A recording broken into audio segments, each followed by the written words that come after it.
Imagine a future where historic injustice is finally met with true compensation. Will they ever pay? Hi, everyone, and welcome back to the Caribbean Spot, your go to space for Caribbean news and stories that matter to us both at home and in the diaspora. Today, we're diving deep into one of the most powerful movements in our history, the call for reparations for slavery in the Caribbean. Imagine a future where centuries-old injustices are finally acknowledged with true compensation. A future where our communities can thrive through real investments in our health, education, and infrastructure.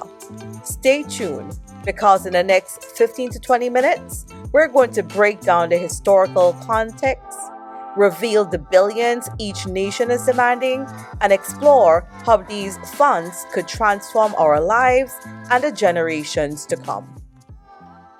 Let's start by going back in time.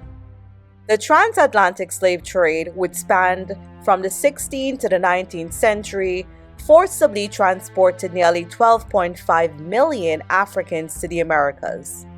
Our Caribbean islands were at the heart of this brutal system. European colonial powers built vast plantation economies using the labor of enslaved people. The wealth generated from sugar, tobacco, and other cash crops enriched European nations. While our islands were left with a legacy of exploitation, underdevelopment, and social injustice. After centuries of brutal slavery, the British government enacted the Slavery Abolition Act of 1833. As part of this act, a one-time compensation, about 20 million pounds at the time, equivalent to billions in today's money, was paid to slave owners for the loss of what they considered property. This payment, however, did nothing to repair the damage done to millions of lives and our communities. Instead, it laid the groundwork for enduring inequalities, a burden we continue to grapple with today. So why are reparations so important? And what could the impact of these funds be on our communities? Leave your thoughts in the comment section. And while you're at it, give the video a thumbs up and don't forget to subscribe. So, why are reparations so important? Reparations aren't about asking for charity. They are about seeking justice and recognition for the centuries of suffering and exploitation our ancestors endured. They represent an opportunity to address the systemic economic and social disparities that were born from the brutal legacy of slavery and colonialism. By acknowledging these past wrongs, reparations aim to provide long overdue investment in public infrastructure such as healthcare, education, and transportation. Reparations will stimulate economic development and create sustainable opportunities for future generations. Foster a sense of healing and restoration within communities that have been marginalized for far too long. Leaders from across the Caribbean, including influential voices like Antigua and Barbuda's Prime Minister Gaston Browne and Grenadian Prime Minister Dickon Mitchell, have been very vocal about an official apology and substantial compensation could help reset the relationship between the Caribbean and the former colonial powers. Now let's trace the evolution of this reparation movement. Discussions about compensation for the legacy of slavery did not start yesterday. Right after emancipation in the 1830s, freed individuals and their descendants began demanding redress for the atrocities they had endured. Fast forward to the 21st century, and these demands have become more organized and unified. In 2013, the Caribbean Community, or CARICOM, comprising 15 member states, formed the Caribbean Reparations Commission. This commission was tasked with creating a roadmap for reparatory justice, culminating in a 10-point action plan. Since then, the dialogue has grown, and in recent summits held in Barbados, leaders have reaffirmed their commitment to pursuing these long overdue reparations on a global stage. Which islands are leading this bold call for reparations? Here's a quick look at some of the key players. A pioneer in the movement, Jamaica has consistently demanded reparations. In 2021, their government even announced plans to petition Britain for compensation, stressing that the legacy of slavery continues to affect every aspect of life. We have Barbados, Grenada, Antigua and Barbuda, St. Vincent and the Grenadines, Trinidad and Tobago, Guyana, Dominica, St. Lucia, Suriname, Belize, and Haiti are also in the spotlight. Each of these nations has unique historical context, but they share a common goal: to secure financial compensation that could turn the tide of decades of underdevelopment and inequality. Now let's get into the numbers. Here is an illustrative chart outlining estimated reparations amounts that various Caribbean nations are demanding, along with how they plan to use these funds if they come through. FYI, this is just a note. These figures are based on various historical studies and current proposals discussed in CARICOM forums.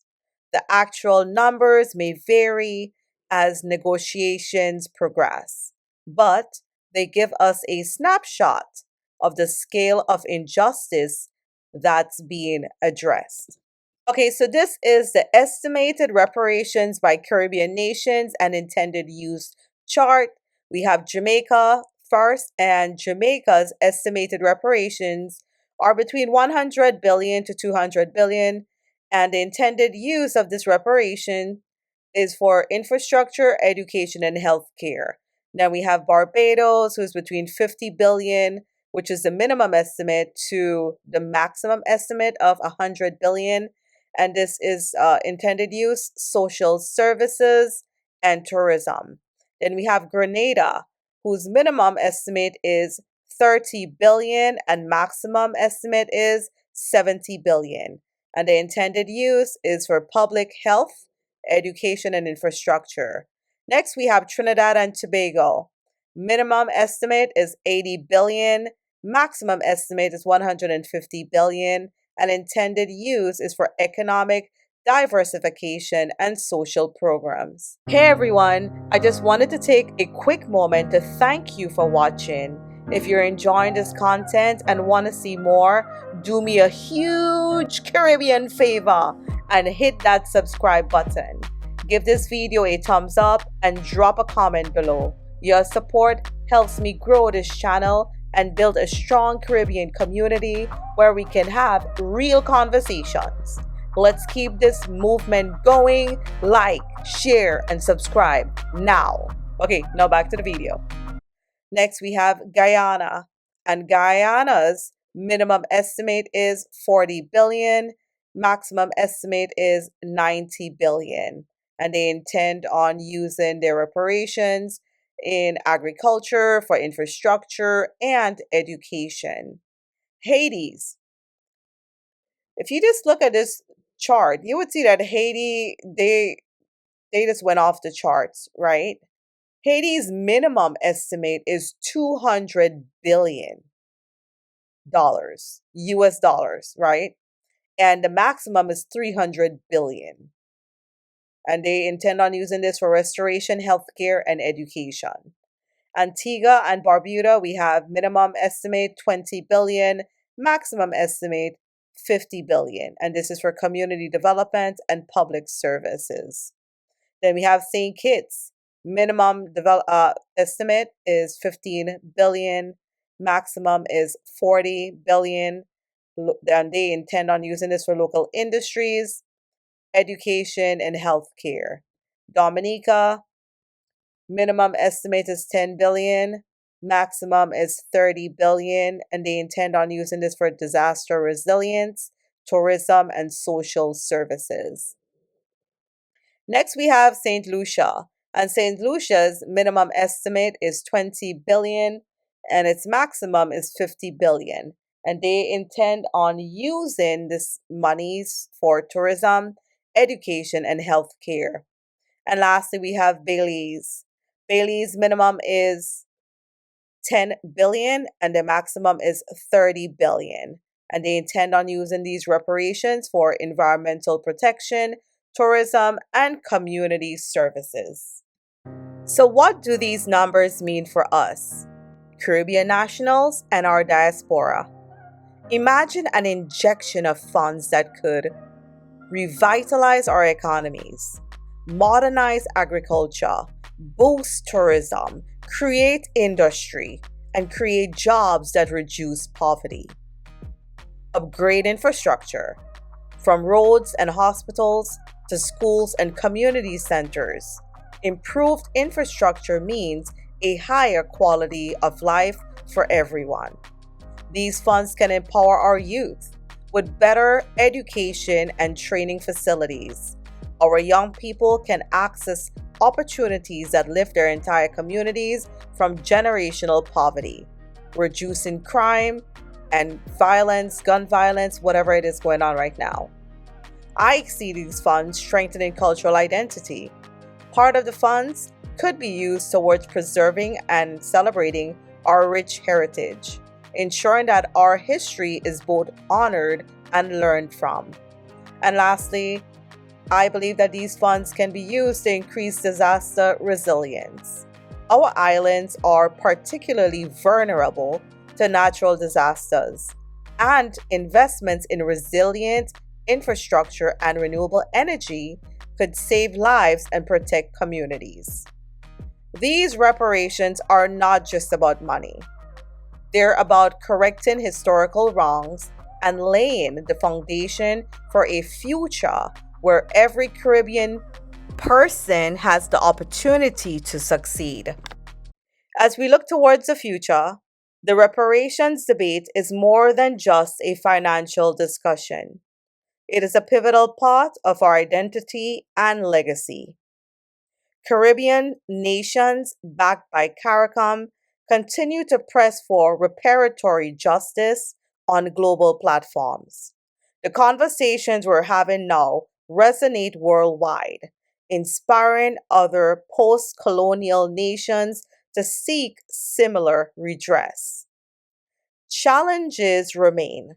Diplomatic negotiations with former colonial powers are complex and fraught with political hurdles.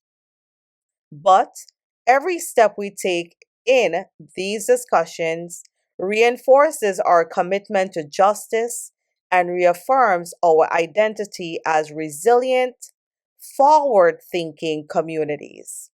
So what could the ripple effects be? Improved education and healthcare, economic growth, and a reinvigorated cultural pride.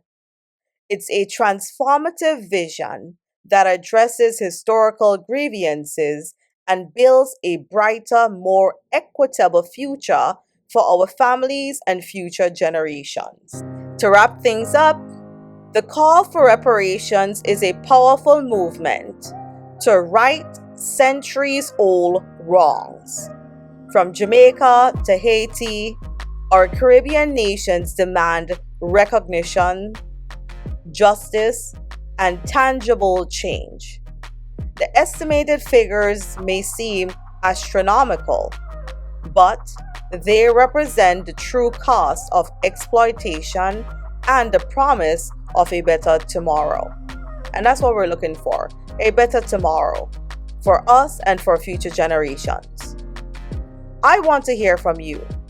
What is the most important area in which these funds could be used? I want to see these funds used in agriculture. I would like to see these funds used in education, also infrastructure, like technology. Like, to me, like, all these areas are just needed. They're so underdeveloped that I think I can't just pick one. But I know the importance of being self-sufficient. So agriculture would be one for me. Food production, industry, manufacturing would be top on my list, but below education. Because a well-educated human resource is a country's greatest asset. That's my belief. Now, this leads us into the big question. Who is responsible for paying reparations? The responsibility of paying Caribbean reparations falls on former colonial powers, banks, and corporations that profited from slavery. The United Kingdom, France, Spain, the Netherlands, Portugal build their economies on enslaved labor and are being urged to provide compensation. Financial institutions like Barclays, Lloyds Bank, and the Bank of England insured and funded the transatlantic slave trade, while corporations like British Sugar and Tate and Lyle made billions from Caribbean plantations. Haiti, for example, was forced to pay $21 billion in reparations to France after its independence, crippling its economy. To correct these injustices, reparations could be paid in the form of direct financial compensation, debt cancellation, development funds for infrastructure, healthcare, and education, or even land restoration. The Caribbean is not asking for charity. It is demanding payment for centuries of unpaid labor and stolen wealth. The big question remains, will they ever pay? Anyway, drop your thoughts in the comments below and join the conversation. If you found this video insightful, please hit the like button, subscribe for more updates, and share this video with your family and friends across the Caribbean and in the diaspora. Once again, thank you and see you on the next one. Bye.